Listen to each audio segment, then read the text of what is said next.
Welcome to Beacon of Creation, a weekly podcast on game design through the lens of Magic the Gathering.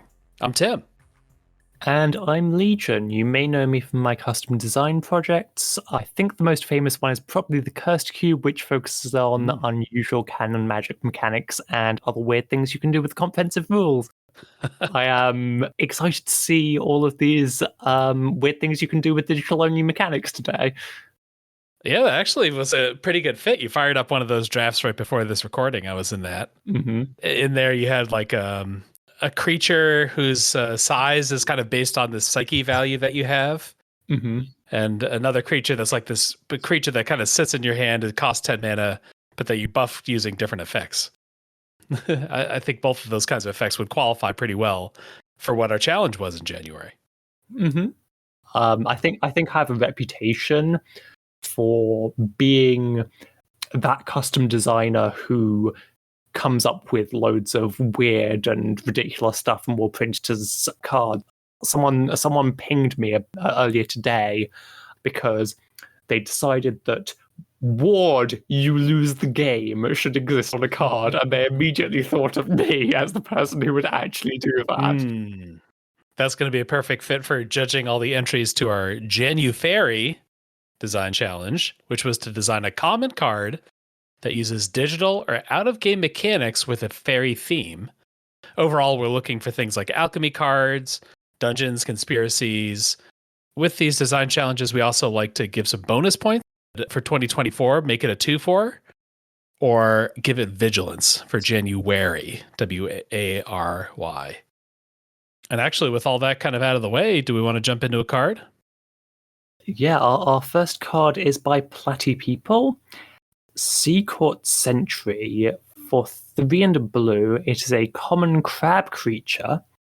It has vigilance, and when Seacourt Sentry enters the battlefield or dies, conjure a card named Fairy Miscreant into your hand, and it's a 2-4. And the Fairy Miscreant, this was a card from M20. I think it existed before M20. It was Origins, I think.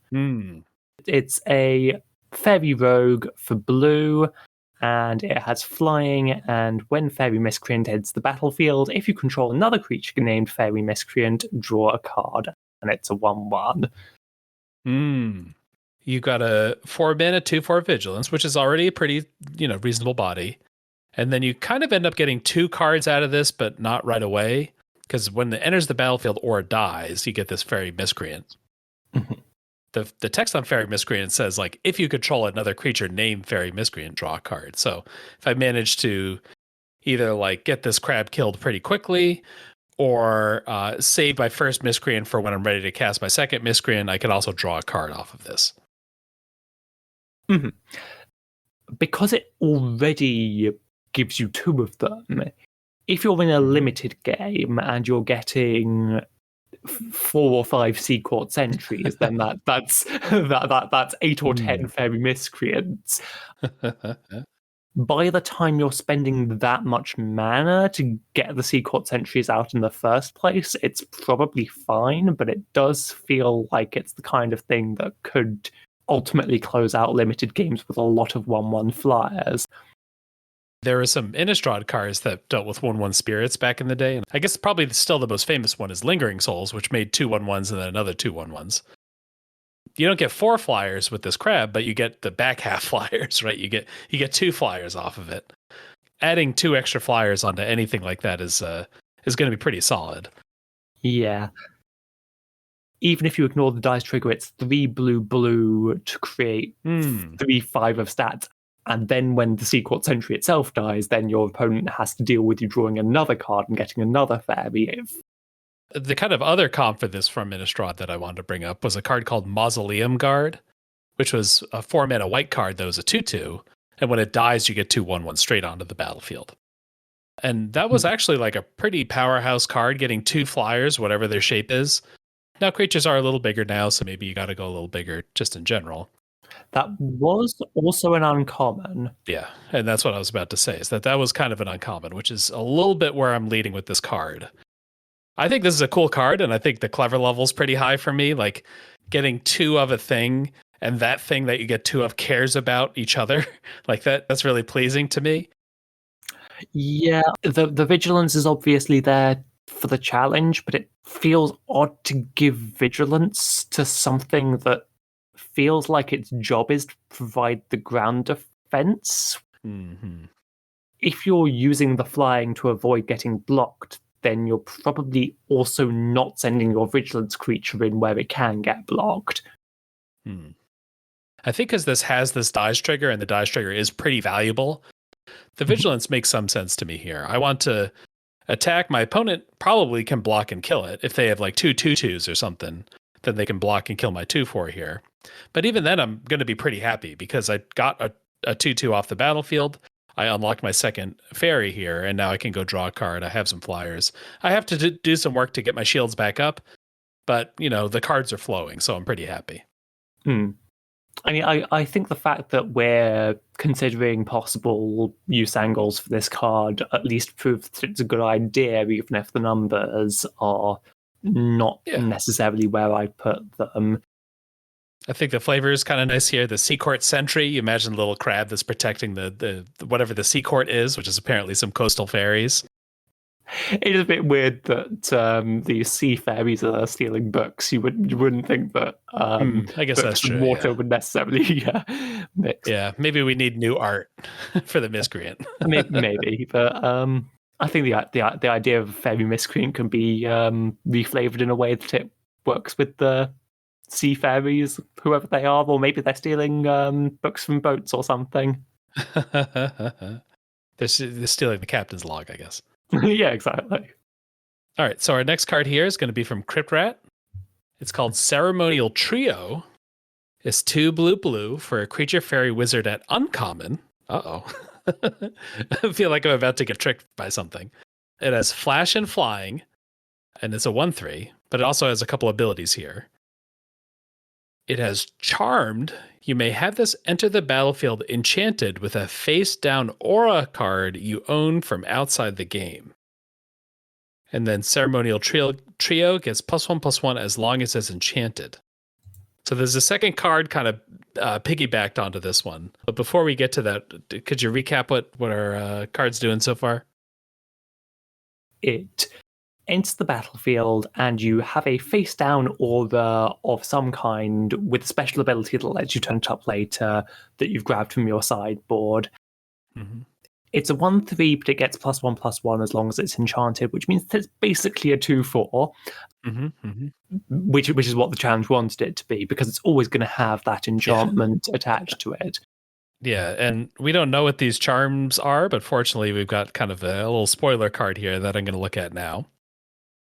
It's a white card called In 2 Places at Once, and it costs a white mana for an enchantment aura at common. Maybe this is where we get our common. I assume that's the intention. Enchanted creature has vigilance. When In 2 Places at Once is turned face up, untap target creature you control. And then it also has an ability, Reveal Charm, for 1 and a white. If this aura is face down, you may turn it face up for 1 and a white. Mm-hmm. So either you could include this in your main board and it's just an aura costing a single white mana that just gives the creature vigilance, or when your Ceremonial Trio or something else with Charmed comes in, you can put it upside down, and then for 1 white you can turn it up and give the enchanted creature vigilance and untap creature you control. Presumably the untap creature you control is supposed to give you like later vigilance, the sort of untap after you've already tapped. It is really weird that it's untap target creature you control, though. It's not untap enchanted creature. Wait. I guess that's the 2 places at once. That's the 2 places at once. Yeah. You got 2 different creatures that you're maybe powering up. Mm-hmm. Our Ceremonial Trio, the blue card, comes in with a face down aura on it. So it's just sort of enchanted by that. It doesn't get any effects. And then if we want to actually unlock that ability, we want to maybe monstrous or whatever you might call that. We want to face up that aura. That's when we start getting vigilance, and then we get this flip trigger. Yeah, so it's basically this comes with a hidden bonus out of all of the possible charms that you could put on it. It's a bit weird that it technically doesn't force you to even put a charm on it at all. You can put any aura you own from outside the game. Oh, So funny. if you don't have any charms in your sideboard, you can bluff that you have one, which does still give the ceremonial trio +1/+1 because it will be enchanted, even if it's enchanted Mm. by an aura that doesn't do anything. Yeah, yeah. If I have some aura that just gives like +3/+3 and is just like a normal aura from a normal set, it would be legal for me to take that out of my sideboard and put it on the trio. Yeah, that, to be honest, I don't like very much because I don't like Hmm. stat lines that are always fake. Hmm. In Two Places at Once is a common that messes with combat math if you do it during declare blockers. It's closer to okay because it's not something that your opponent could see, so it's the same as a combat trick from hand to an extent. That was part of the Yeah. reason I wasn't that hot on Foretell, because it just became an exercise in like what do all the cards with this ability do, and which ones could my Hmm. opponent possibly have? Yeah, it's if it's just like a combat trick in someone's hand, it feels like it could be one of 100 different cards, and you can just safely say like, I can't know 100 cards.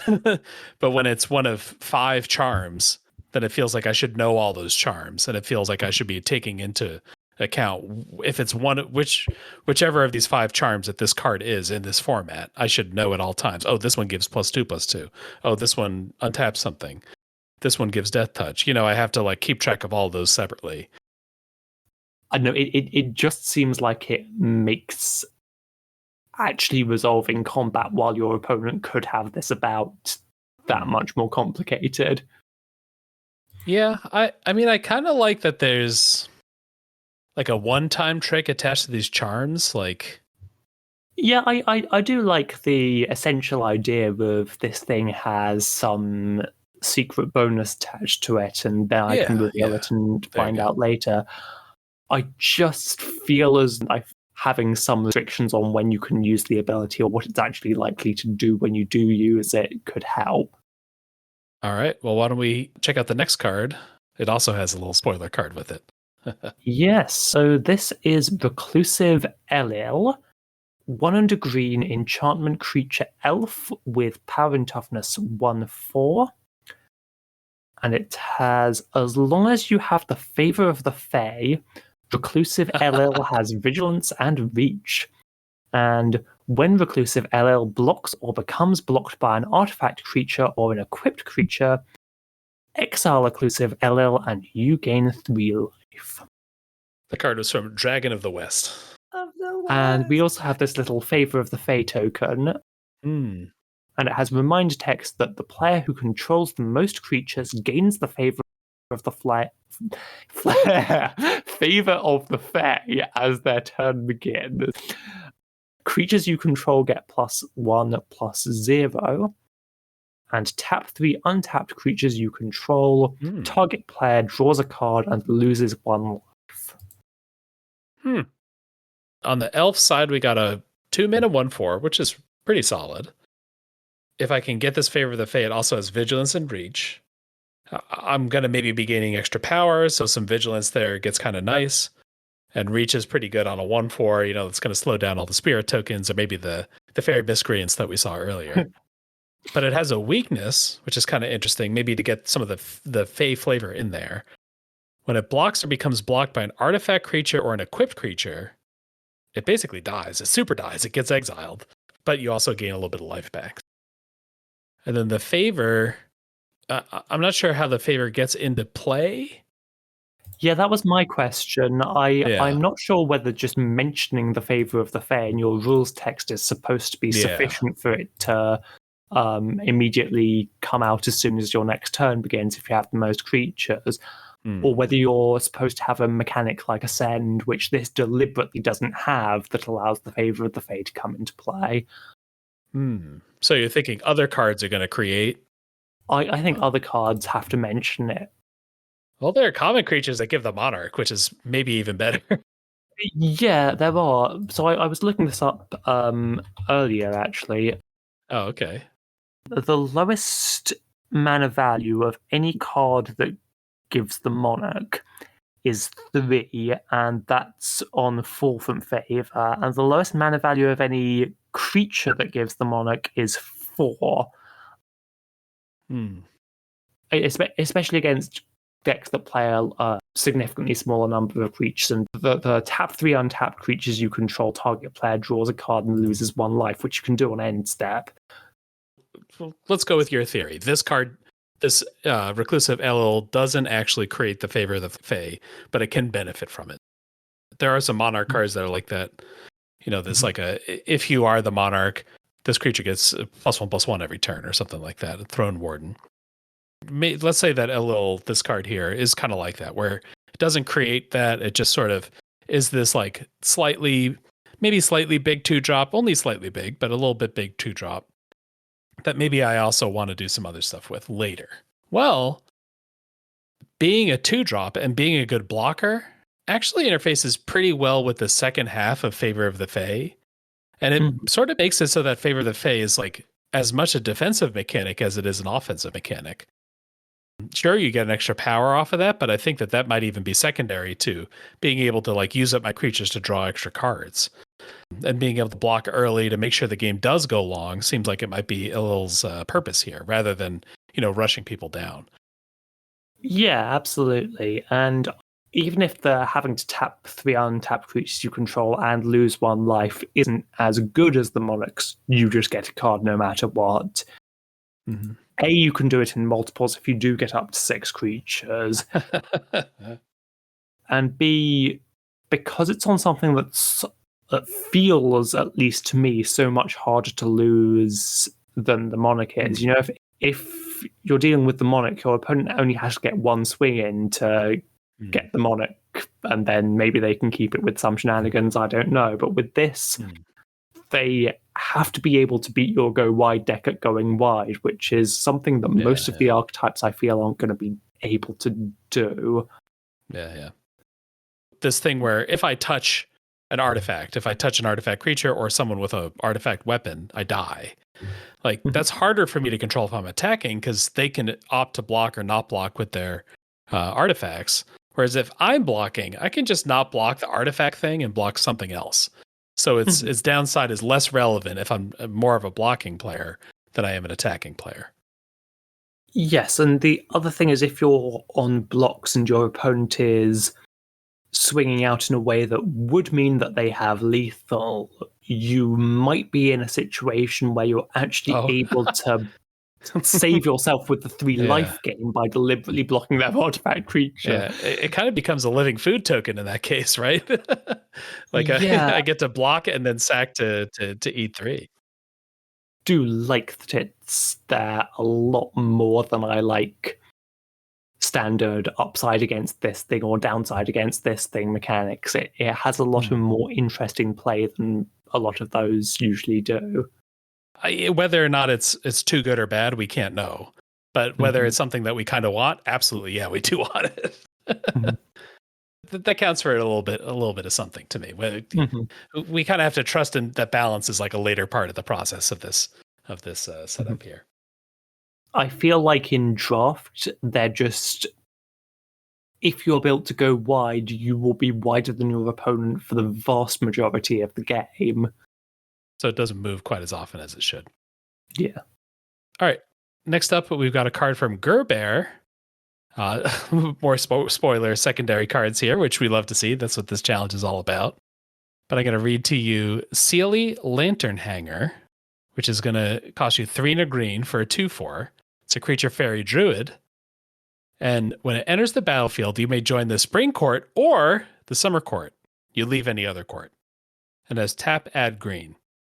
So to start here, we've got like a 4-mana 2/4 tap to add mana, which, sometimes is pretty good. Sometimes is a little bit too late to add mana. But, if you're trying to do big mana things, it could be good.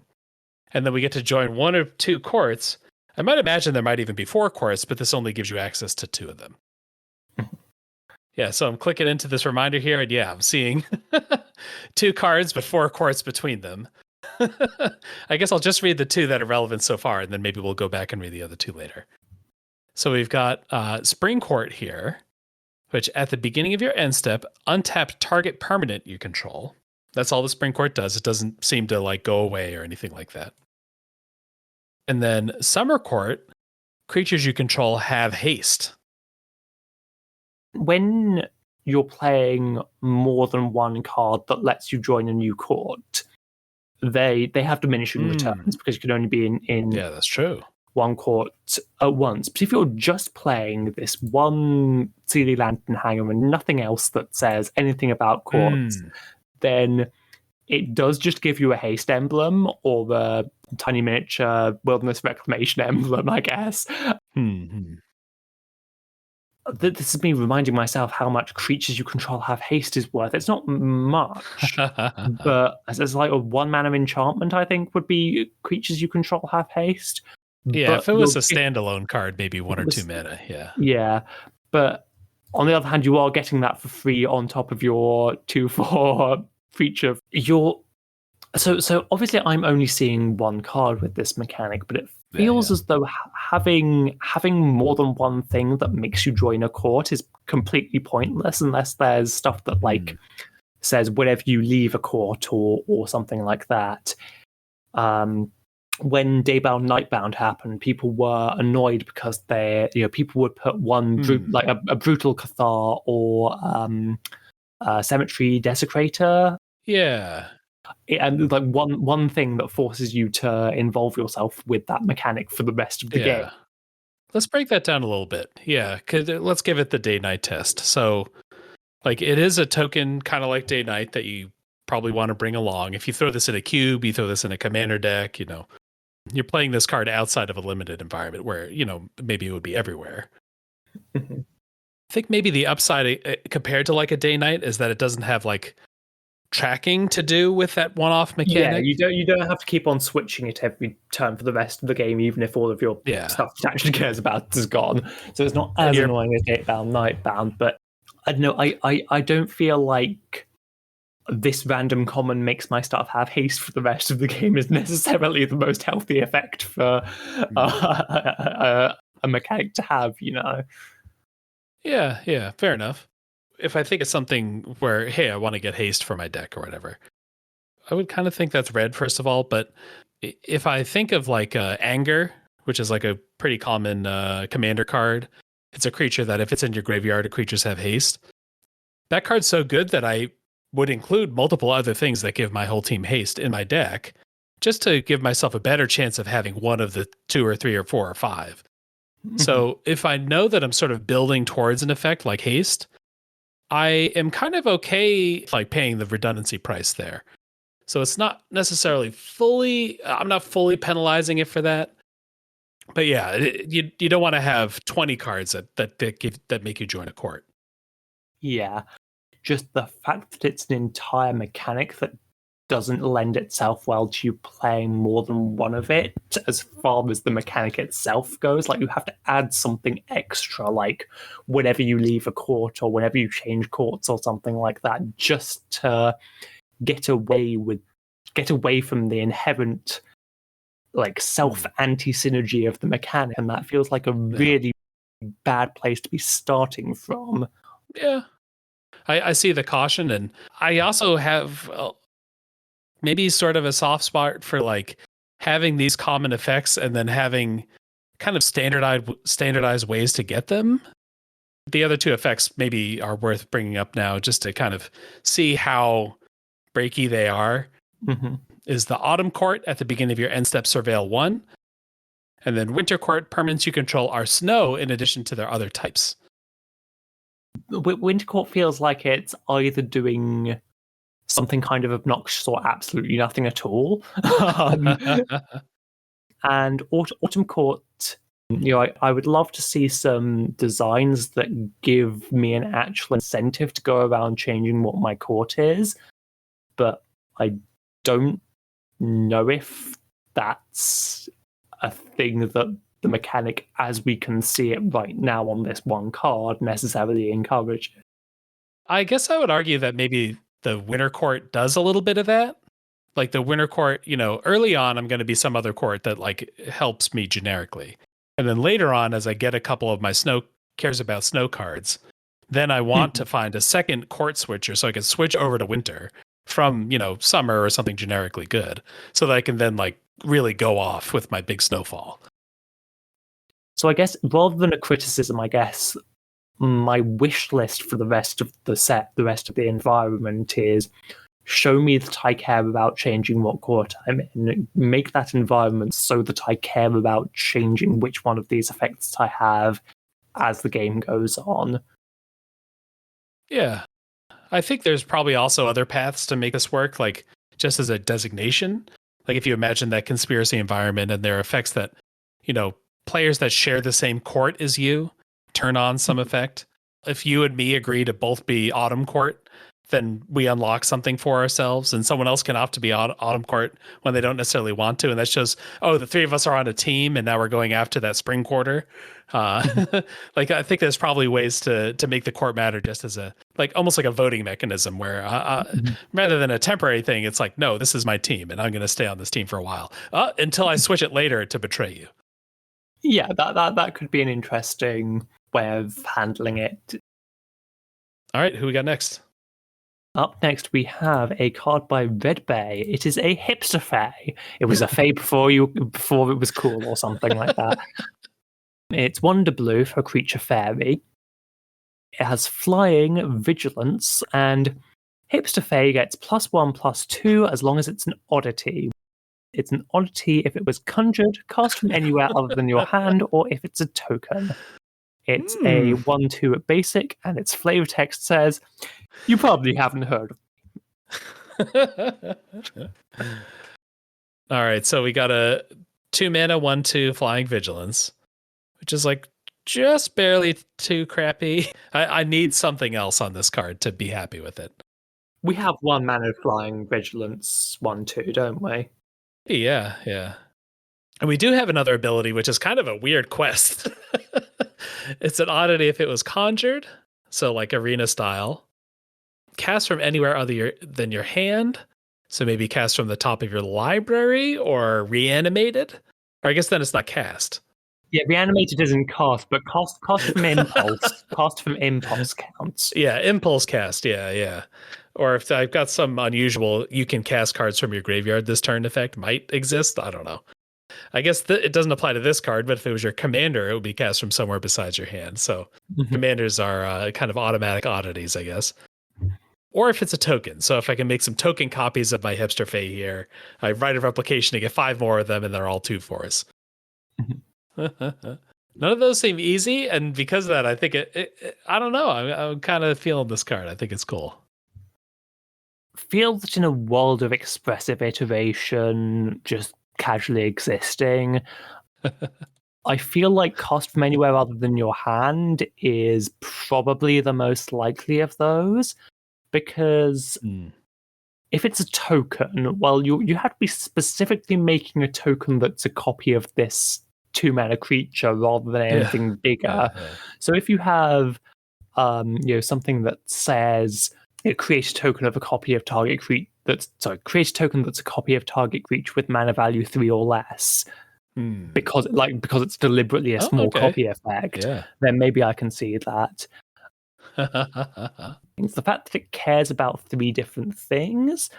It's possible that there's 3 different archetypes. Maybe there's blue-red impulse, or blue-green token copies, or blue-white conjure, or something like that. Okay.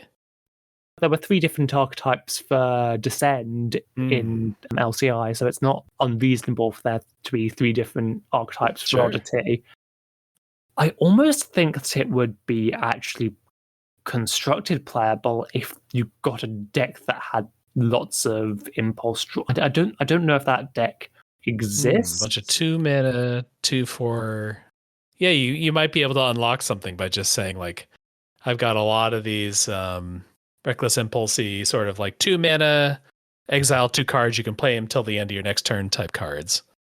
Ren something, We right? do live in the world with expressive iteration as well, and that does impulse draw exactly one card, Yeah, yeah. and it's quite good. So It is also I, banned in Pioneer and Legacy, so this is I'm not true, too yes. afraid of just that card.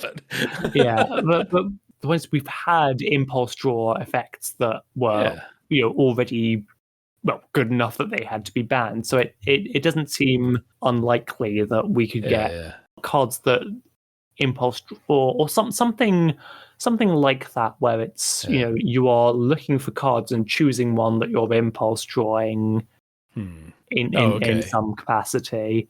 Yeah, we've seen that. Like exile the top three, choose one of them. You can cast that card until the end of your next turn or something. Yeah, especially in limited, a 2/4 flyer for 2 mana is bloody ridiculous rate.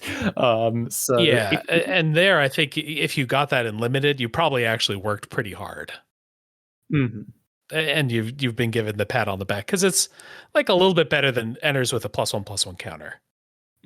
yeah. When I was looking around for cards about Conjure, I saw kind of a funny one. There's a card Vesuvian Mist, which was from the Dominaria Alchemy. Don't worry too much about it. It's a 1 and a blue card that bounces a card, and then if it was kicked, you conjure a copy into your hand. If your opponent's trying to run this oddity card and you have Vesuvian Mist, you get to get a 2/4.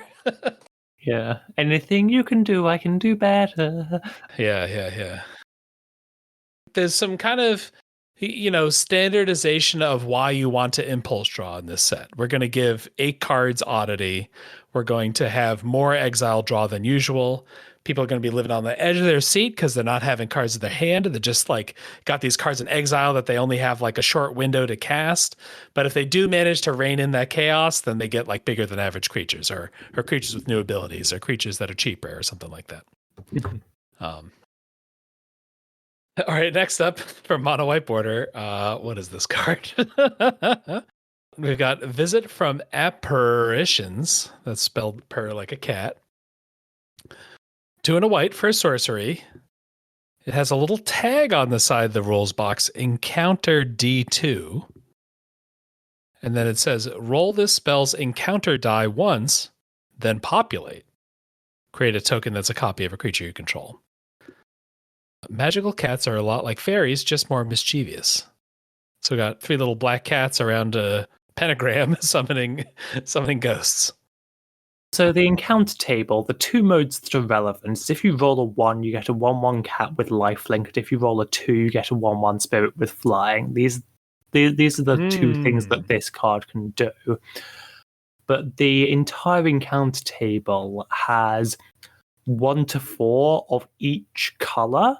So there's a white table, a blue table, a black table, a red table, and a green table. So you roll on that table. So, for example, the entire white table is 1 for a 1/1 cat with lifelink, 2 for a 1/1 spirit with flying, 3 for a 2/2 knight with vigilance, and 4 for a 4/4 angel with flying. Because this is encounter D2, you can only get the 1/1 cat with lifelink or the 1/1 spirit with flying, hence the apparitions and the cats and the spirits in the artwork. Which is like maybe a kind of interesting, kind of fun band of effects, right? Getting 2 cats with lifelink, getting 2 flyers, or, one of those and then a populate on an even better token. That's like an understandable range of creatures that I'm going to get. Like, I feel like I can grok what's going on there. Yeah, so the obvious comparison point is Eyes in the Skies, which is a 3W instant, so 3 and a white Yeah. instant rather, which gives you a 1/1 burden populates. And this is obviously, it's a sorcery, but it costs 1 less, which I think is fair. So, like, let's say we get encounter D4, we roll and we can get 1 to 4. Then we're starting to get into some crazy outcomes. If I have a card that lets me roll a D4, I get anything between a 1/1 cat with lifelink and a 4/4 angel with flying. And there, the potential for some feel bads might start to creep up a little bit. Like a lot of the die roll cards from the D&D set, they were sort of you get the main thing you were trying to do irrespective of the role, and then something slightly different happens depending on the role. I don't know if there was like something else in mind there, because the last result on a lot of these is like a huge jump. Like I'm looking at the green ones, which go 1-1, 2-2, 3-3 into 6-6. Where the black one is 1-1, 2-2 at decay, 2-2 not decay, and a 5-5 with flying. For some reason, there's like a huge jump up on the last one for most of these. The black table is weird to me because it's so much worse than the others, except the 4-1, which is better than the blue one or the white one or the red one. I think it's also pretty fair to say for something like this, where there's a lot of content for a single card submission, that maybe the exact details are like, we can expect them to be a little bit wrong, because how much time could you have had to have honed that? I'm just like imagining, let's shine a good light on this. Where could this work? How could this be like a nice way to put creatures on the battlefield? I would think that having these be a lot closer together, so that instead of rolling on the encounter table to see how good is this creature, I'm just rolling and getting lots of different creatures with cool abilities, rather than having to worry about how good is my creature going to be. Yeah. So I think another technology, if we're talking about like an encounter table, like if I think of Dungeons and Dragons, like a monster manual encounter table or something like that, that also dictates quantities a lot of times. Like it'll say like, oh, there's 4 goblins if you roll this part of this table. And if we're going to like maybe bring the bottom up on this table, it could be I get a 4/4 dragon, or I get 4/1/1 goblins with haste or something like that. And there, like I still get the experience of a bunch of little tokens, but I don't feel quite as bad that I missed out on the dragon. Yeah, you could put roll this spell's encounter die once and put an additional 2 copies of that encounter onto the battlefield or something. Huh. I think that what this does when you do it once should be fairly minimal, so that we can make room for cards that do it more than once, or do it once and then copy it a lot of times, or some other ability that works from the smaller baseline.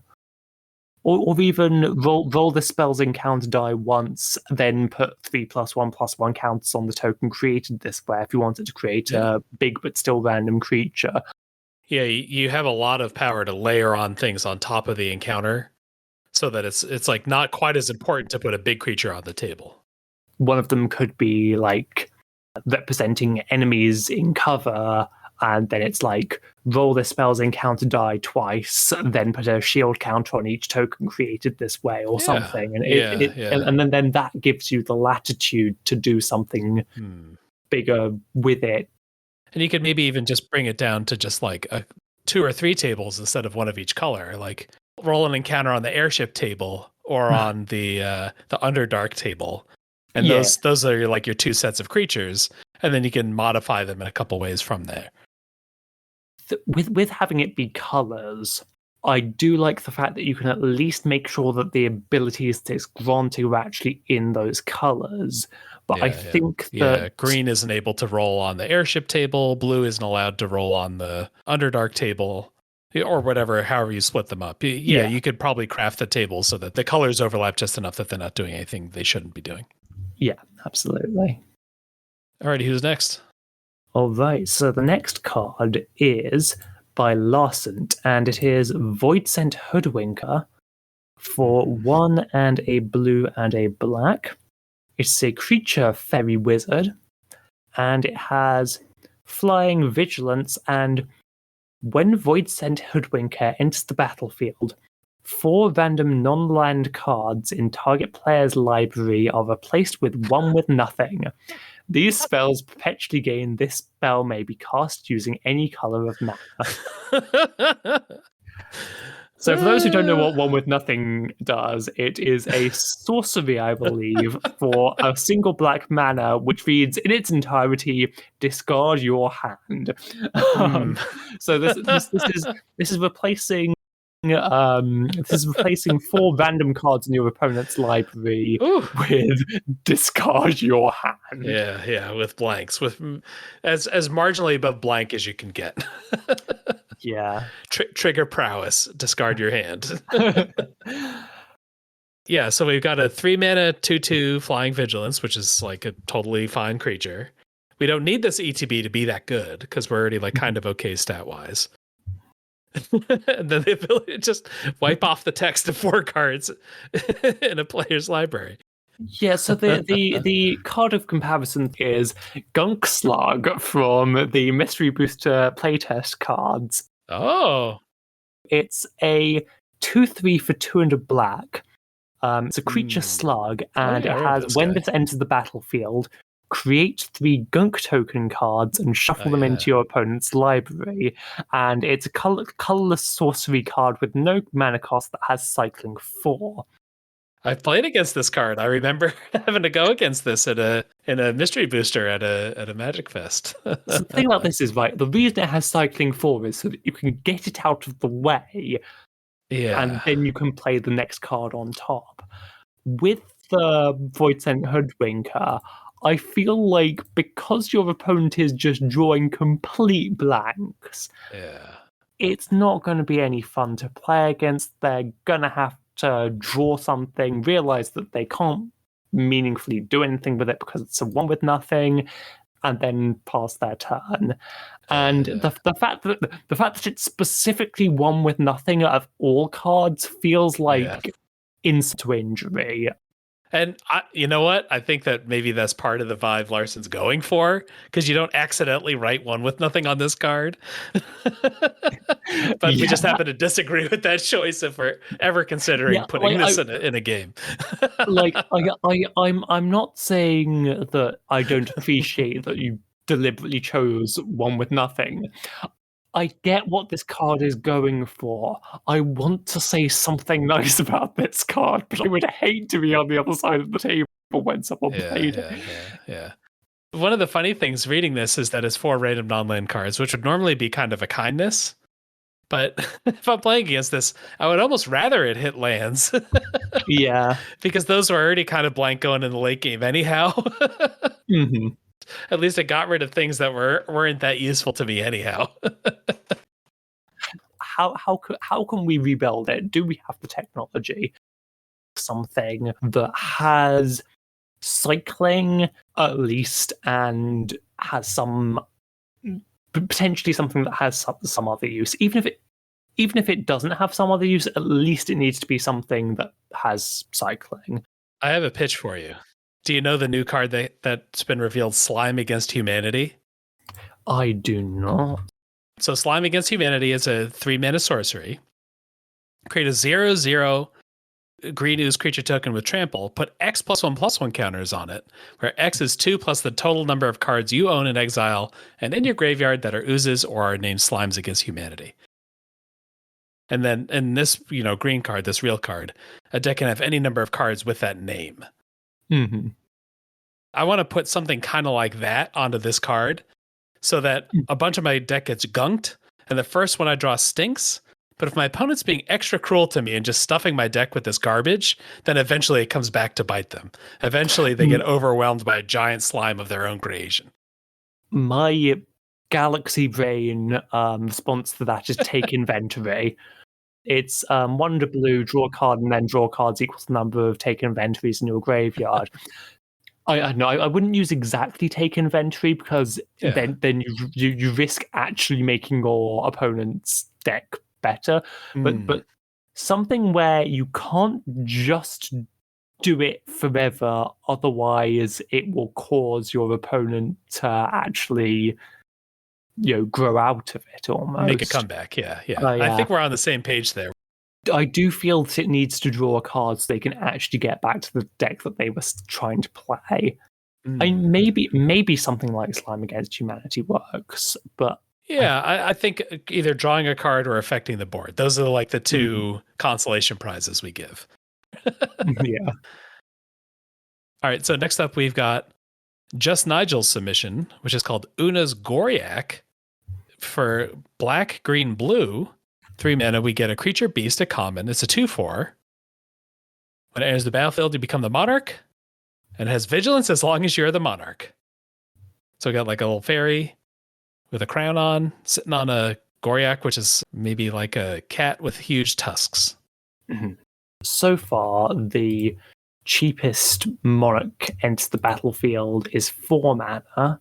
Yeah, This obviously is only 3 mana, but it's 3 mana that's a lot more difficult to get to because it's 3 different colors. Yeah, this has a pretty strong comparable, which is a card Palace Sentinels, which is 3 and a white for a 2/4 ETB become the monarch. Una's Goriak here is 3 mana of 3 different colors for a 2/4 ETB become the monarch, and then a bonus little rider has vigilance as long as you're the monarch. They are quite close to each other, except that you are playing with fire by putting 3 color commons in your conspiracy deck. Yeah. I think like in a conspiracy format, people do not survive being archenemy for very long. Like holding monarch for an entire turn, holding initiative for an entire turn is not easy.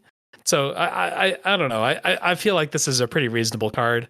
I don't know why we're encouraging people to play 3 color become the monarch cards, but if there is a good reason for that, then sure, let's put the Goriak in there. No, I think this is a fine card. What do you think of the fairy riding the Goriak? Is that flavor hit for you? If I didn't have the name and flavor text, then I wouldn't be able to see it was to do with fairies, but it doesn't suffer for being fairy themed. Yeah, maybe we're trying to world build a little bit that the fairies in this world like frequently like take control of creatures and run them around, and maybe that makes them a little bit of a bad guy. What's our next card here? So our next card here is Navigating Pixie. It is 3 and a white for a creature fairy scout. It has flying, vigilance, and when Navigating Pixie enters the battlefield, if you've completed a dungeon, seek a card with an adventure. Alrighty. Its flavor text is, this quest is over, but another is just beginning, and it is designed by Sage B. That's a funny little sentence there. If you've completed a dungeon, seek a card with adventure. Yeah, so it should for the record say, if you've completed a dungeon, seek a card with an adventure. But I will forgive it its little because adventure isn't an ability, it's a type. Very nice. But that's minor wording issues that I understand what this card does, so it's fine. Yeah. I was gonna say at first when I first read this card, or when you were reading it here, like 3 and a white for a 2/4 flying vigilance, that already kind of has a place. We talked about some of the other base bodies and whether they're good enough or not. If I think that I'm going to get into fights in the air, or if I'm pretty sure that I'm not playing against like a bunch of like 4-power creatures, then I'm actually kind of okay, playing this on turn 4 for nothing. But if I rip it on turn 10, I've completed a dungeon by then, and so I get to draw a card. Maybe the base body is good enough that I don't feel bad playing it early. Yeah, I think it kind of has to be, because you only get this on into the battlefield, and you're not likely to have completed a dungeon on curve, or at least if you have completed a dungeon on curve in limited, then something somewhere is going horribly wrong. Yeah. I mean, seek a card with an adventure is nice. It's roughly equivalent to drawing a card, assuming you actually have an adventure to hit. Yeah. We can reword it to maybe when this enters the battlefield, if you've completed a dungeon, draw like a better than average draw. Yeah. I mean, it's fine. It tells me that there's some kind of archetype that cares about dungeons and adventures in the same archetype. And that they're two things that I don't think go too badly together, because they don't pull you in two different directions. Like, an adventure can have to do with venturing into the dungeon. It can... Like Battle for Baldur's Gate, we got a bunch of adventures that were on equipment. It was like, here are the prizes that you're finding. Or the adventures are on monsters. Oh, here, the monster you're fighting on your adventure. And if we want to have a different set where, hey, the adventures are all about dungeony stuff, I could believe that. That's a different way to go with adventures. That's a little bit of a gimmick for this particular set. And then this Navigating Pixie works in that set. the flavor is pretty on point, both mechanically and in terms of the actual flavor text. We got a cool like fairy with a spear riding I guess it's probably a giant corgi, or maybe it's a regular sized corgi and the fairy's small. Uh, One nitpick that I must make is I can't see immediately from the art that thing flies, and I want to be able that's to true. see that my flying creatures fly. Yeah, that's fair enough. This has reasonable common stats. It has one ability which tells me a lot about the environment that it's in. It's a dungeon environment, it's a digital environment, it's an environment that cares about adventure. It's an environment that cares about adventures and dungeons at the same time, no less. But it's not outstaying its welcome. It's not trying to act above its station as a common. It's just good, clean, common fun, and I think it works really well. This would be a good candidate for hybrid too. You can make this blue-white. Yeah. All right, next up we've got Child Led Astray, which is 2 and a white for a 1/3 creature human. Now this one has an adventure. Maybe these go in the same deck. Tempted by the Fae, 1 and a white for a sorcery adventure. Venture into the dungeon. Wait a second. Maybe our author here, Silly Philly, saw Sage B's card and said, let's run with this. Let's make this deck. All right, so we've got our adventure side, Tempted by the Fae, 1 and a white, just venture into the dungeon. Then the creature side has vigilance, and as long as you've completed a dungeon, Child Led Astray gets +1/+1 and has flying. They said I would return changed. The curvy way of doing this is turn 2 venture, turn 3 you get a 1/3 with vigilance. Mm-hmm. I feel like the sad mode on the creature side is too sad. Mm-hmm. The fact that it's so hard to get to the completed the dungeon part, it's not like a 2/4 flyer that's showing up on turn 3.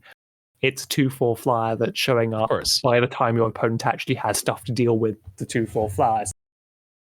So kind of the basic dungeon was Lost Mines of Phandelver, and then the step 1 of that was Scry 1. Mm-hmm.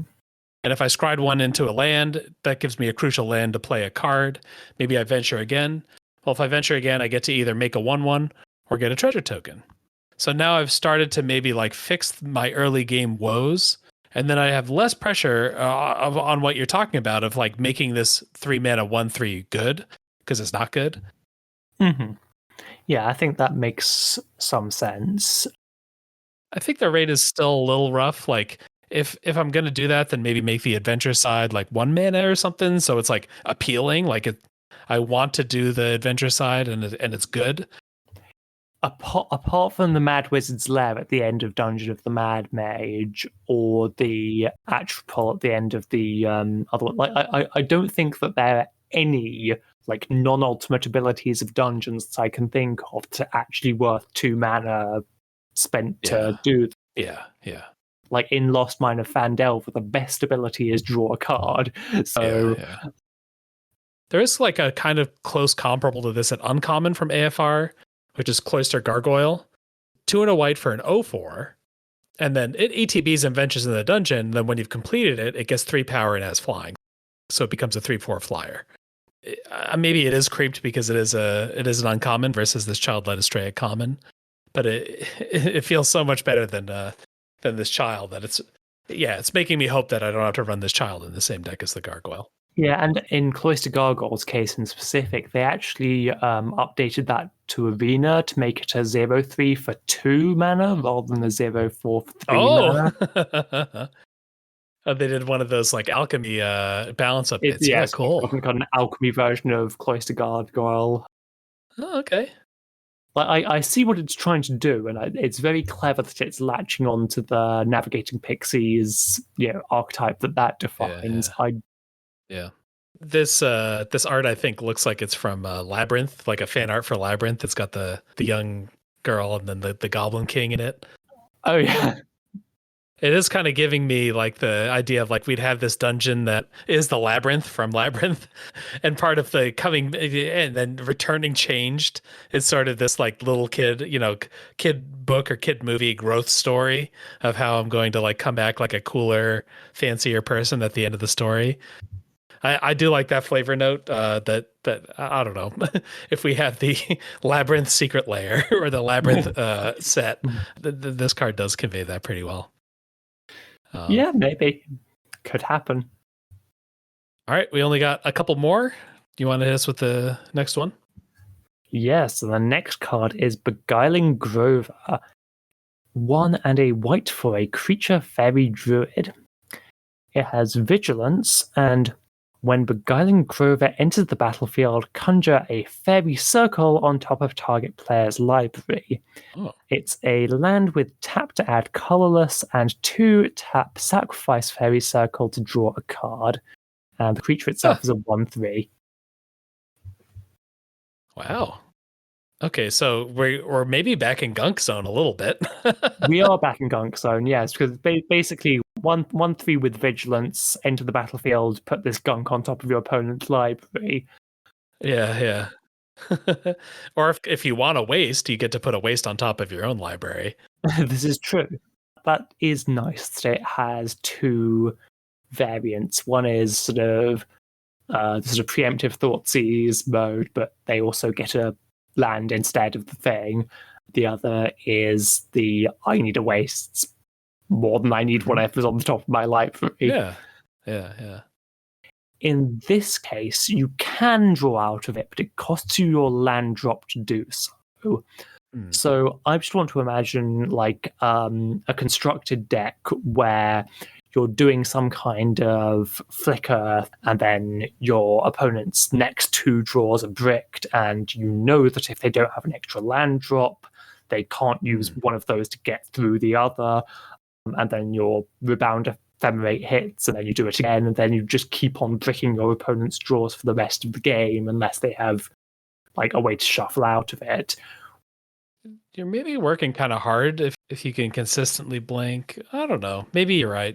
I'm trying to think if there are cases where we have if you have a creature that's just like ETB puts something on top of the opponent's library. Does that exist? Have we seen that card? Because that's kind of what this is. Like, no matter what it is, putting something on your opponent's library. Let's see. Things like Brutalizer Exarch puts it on the bottom of your opponent's library, so you're not just able to flicker things and make them draw it. Yeah. That's more like killing it, yeah. I can't see anything that enters the battlefield and puts something on your opponent's library. Oh no, when Looming Hoverguard enters the battlefield, put target artifact on top of its owner's library. So if your opponent keeps on playing the same artifact into your Looming Hoverguard, then I guess you can get them like that. Yeah, it looks like they've already anticipated this lesson, and we don't have a lot of these effects that can put stuff on top of the opponent's library. The one that people did try to do was Plow Under, put 2 target lands on top of their owner's library, and you just kept on finding ways to cast that so that your opponent would be locked out of doing anything for the rest of the game. Yeah, and that's kind of in the 25-year-old mistake card zone, more so than precedent. Yeah. I feel like something like the Beguiling Grover is probably also a mistake. Yeah, I'm starting to believe. Yeah, it almost needs to be like 2 and discard it, draw a card. Yeah, if it had cycling too, then then that would be a lot better than interesting. Yeah, but because it's a land drop, it could have like a creature that ETB makes your opponent discard, and if I could just flicker that in their upkeep every time, we have sort of the same effect, and we still have many cards that make it the opponent discard on ETB. I understand that those are not exactly the same thing, but the ability to like flicker something to lock someone out, like maybe is already a given, if maybe not in this exact way. Yeah, I think the fact that you can get cards that do it every end step that doesn't work with the discard equivalent and does work with this. Yeah. But I mean, discard also has some big advantages over that too. So I just worry that the unfair use case for this card is likely to vastly eclipse the fair use case of this card. I feel like the fair use case on this is actually pretty solid. And if we have to not have it because of that negative use case, then so be it. But I feel like the fair use case on this is great. I get to, if I need to draw some more mana, I get to do that. I'm going to get a waste, but it's a waste that's going to give me a card later. So that's like an effect that I really like for myself. But I understand, yeah, that's not that good late. Oh, I also get to like stumble my opponent too. Oh, okay. I'm going to do that once every couple games. And it's going to, be kind of like a cool fairy moment where I like stopped at one draw once. Like I feel like that's like a good card. That's a cool card. Yeah, my trouble, I guess, with the trying to stumble your opponent on mana late game is that when you play it, it's entirely possible that your opponent just goes, well, I guess I'm going to play this and track and see what I get, and then they get a card that they have the mana to play anyway, or it's possible that they, just get the next land out of their deck. I don't know. I feel like I'm pretty comfortable that like I didn't need this card to do very much. I basically tied up 2 of my opponent's mana and maybe a land drop. And there are a bunch of white cards that are like, hey, they can't cast this spell unless they pay 2 more mana. This is maybe a variant of that also I can use on myself. Yeah, I mean, maybe I'm being too hard on it, but it just feels bad to me that it might not actually do the thing, even if you're using it to do the thing, just because of the natural variance of your opponent drawing cards. Yeah. That's mostly where I'm just saying, like, the positive case is outweighing the, like, potential damage case of the teleportation circle, like, game lock or whatever. I don't know. I feel like that's like a good arena video I'm going to watch on YouTube of someone actually pulling that off. Oh, yeah. I can imagine Seth, probably better known as Seth on Olive, doing an entire video about this amazing combo that's going to lock someone out of the game, and then probably going on 5 with it. Yeah. All right, we got one more in here. That's going to be from Patrick. And it's going to be... Sorry, I just opened this card here. It's called Scribe Steed or Scribe Steed. 2 and a green for an artifact vehicle. It's a 2/4 with vigilance, as you might have guessed.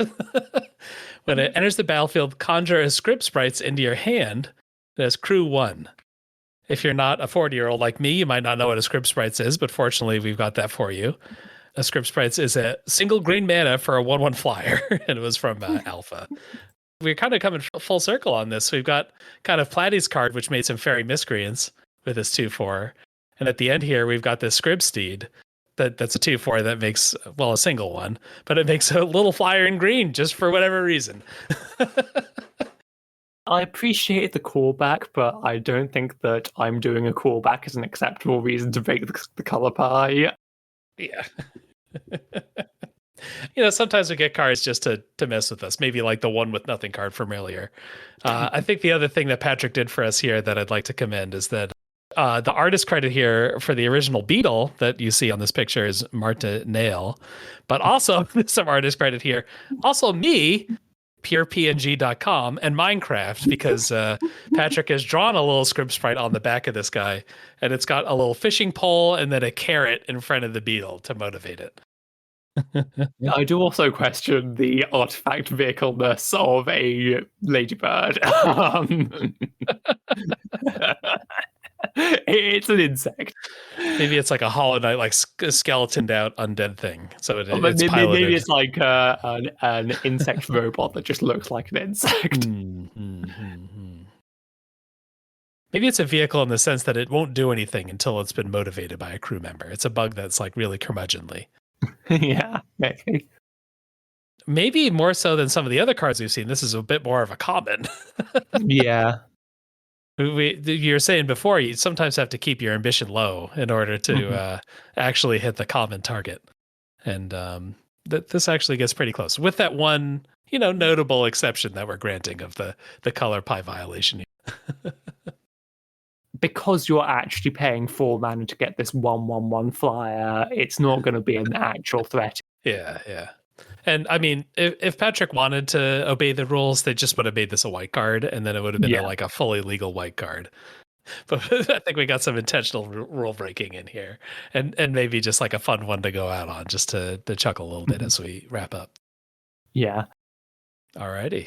Well, that's all for our submissions. This was like only about a dozen submissions, but it was like a big conversation because every card was also two other cards. While we're wrapping up here, what do you think your favorite submission was? Ooh, my favorite submission. The one that I most want to see developed is Yeah. the Visit from Apparitions one. Oh, okay. Encounter table. I want to see what the encounter table looks like a few iterations down the line. Okay. I want to see the format where that works. The one that I would say is the one that I could see going to print is Navigating Pixie. That's just a good, clean, common fun. I like the split that you've got here. The one that's like closest to being a real card and the one that has a lot of potential. I think I'm going to use that same thing. I think the card that I'm not quite there, but I think closest to being real that I like is that first card from Platy, the Sea Court Sentry, the little crab that protects his fairy buddies. Mm-hmm. The slight detail of it summoning fairy miscreants, and those fairy miscreants need to be in pairs, was really pleasing to me. In terms of ones that are maybe not that close to being there, but that I see a lot of potential in, I want to shout out Gerbear's Sealy Lantern Hanger. We talked about, mono green haste anger, like maybe we shouldn't be doing that. And like some of these modes are not, you don't really want to switch off of them. But this is the like central workhorse mechanic of an entire set to me. Like I'm going to have things that care about what court you're in or care about what court your opponents are in or give you reasons to switch. And all those things seem really appealing. You need like 1,000 revs on what each court does in order for that to, be like fully printable. But the potential level really makes me happy on that. Mm-hmm. Yeah, that makes sense. I definitely want to see what the courts could do. So that's it for our Janu-Faerie challenge review. Thanks for listening to all that. Along with a challenge ending, we've also got a new challenge beginning. Our February challenge is going to be Look Before You Leap year. Design a card with lose the game in its rules or reminder text. There's sort of door to nothingness, pay a bajillion mana, target player loses the game. But you've also got things like if you've got 10 or more poison counters, lose the game. So we're looking for something that causes players to lose the game, whether you want to do a new mechanic or a one-off cool rare, any of that's going to really make us happy. At the beginning of this podcast, I did mention war do you lose the game, so if anyone wants that. Maybe that's your submission here. Maybe we got to see that in the submission channel, and we'll talk through what you gave us there. We do also have some bonus points too. Maybe you want to tweak that card to get into these bonus points here. Leap of Faith. Flavor it around one of the gods of magic, Amonkhet, Theros, anything like that. One of the like Gruul gods from underneath Ravnica. And then Kayu's bonus points, box of chocolates, have it be modal. And that box of chocolates, you never know what you're going to get. So you're going to get different things. Maybe only one of those things causes someone to lose the game. And that's due February 23rd. All right, that's about it for our podcast for the week. Go ahead and join up on the Discord to talk with us, to submit cards. We've got You Make the Pack going, which is super fun, making a pack one card at a time. We also have YouTube videos going up, so if you want to see some visuals along with some of the cards, we've got those. That's not every episode, but we're going to try to mix in like maybe one or two of those a month. Besides that, thanks for coming on, Legion. It was great to have you. Yeah, it was great to be here. Anything you want to tell people about? Like I mentioned in my intro, my most favorite set is the Cursed Cube, but I've made some other sets: Nimura, Plain Wardens Assembled, Empty Worlds, and the custom Regular Cube, and you can find all of those on planesculpt.net.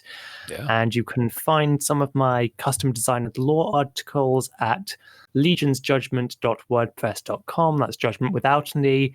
Or you can find me on Discord as @legion_of_4.